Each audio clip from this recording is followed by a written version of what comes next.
మీ బంగారం తాకట్టులో ఉందా? విడిపించుకోలేక ఇబ్బందులు పడుతున్నారా? అయితే మీ బంగారాన్ని వెంటనే విడిపించి కొంటాం. గణేష్ గోల్డ్. మీరు సంప్రదించాల్సిన ఫోన్ నంబర్లు 9160-266-916, 8712619507. ఇక అప్డేట్స్ చూద్దాం. ఉపరాష్ట్రపతి పదవికి జగదీప్ ధన్ఖడ్ సోమవారం రాత్రి రాజీనామా చేశారు. రాజ్యసభ చైర్మన్ హోదాలో పార్లమెంటు వర్షాకాల సమావేశాలను తొలి రోజు సజావుగా నిర్వహించారు.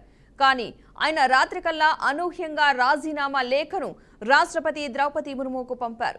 అనారోగ్య కారణాలతో తాను పదవి నుంచి వైదొలుగుతున్నట్లు అందులో పేర్కొన్నారు. ఆయన రాజీనామాతో రాజ్యసభ సమావేశాలను ప్రస్తుతానికి డిప్యూటీ చైర్మన్ గా ఉన్న జేడీయూ నేత హరివంశ్ నడిపించనున్నారు. 2022 ఆగస్టు 11న ఉపరాష్ట్రపతిగా బాధ్యతలు చేపట్టిన ధన్ఖడ్ కు 2027 ఆగస్టు వరకు పదవీ కాలం ఉంది.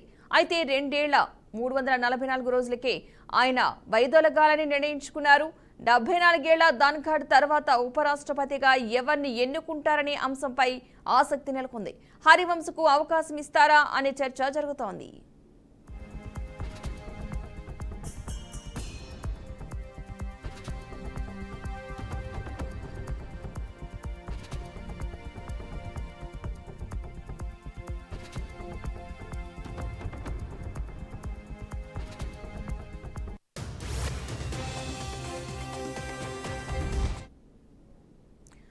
ఉపరాష్ట్రపతి పదవికి జగదీప్ ధన్ఖడ్ సోమవారం రాత్రి రాజీనామా చేశారు. రాజ్యసభ చైర్మన్ హోదాలో పార్లమెంటు వర్షాకాల సమావేశాలను తొలి రోజు సజావుగా నిర్వహించారు. కానీ ఆయన రాత్రికల్లా అనూహ్యంగా రాజీనామా లేఖను రాష్ట్రపతి ద్రౌపది ముర్ముకు పంపారు.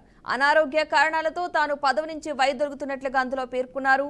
ఆయన రాజీనామాతో రాజ్యసభ సమావేశాలను ప్రస్తుతానికి డిప్యూటీ చైర్మన్ గా ఉన్న జేడీయూ నేత హరివంశ్ నడిపించనున్నారు. 2022 ఆగస్టు 11న ఉపరాష్ట్రపతిగా బాధ్యతలు చేపట్టిన ధన్ఖడ్ కు 2027 ఆగస్టు వరకు పదవీకాలం ఉంది. అయితే 2 ఏళ్ల 344 రోజులకే ఆయన వైదొలగాలని నిర్ణయించుకున్నారు.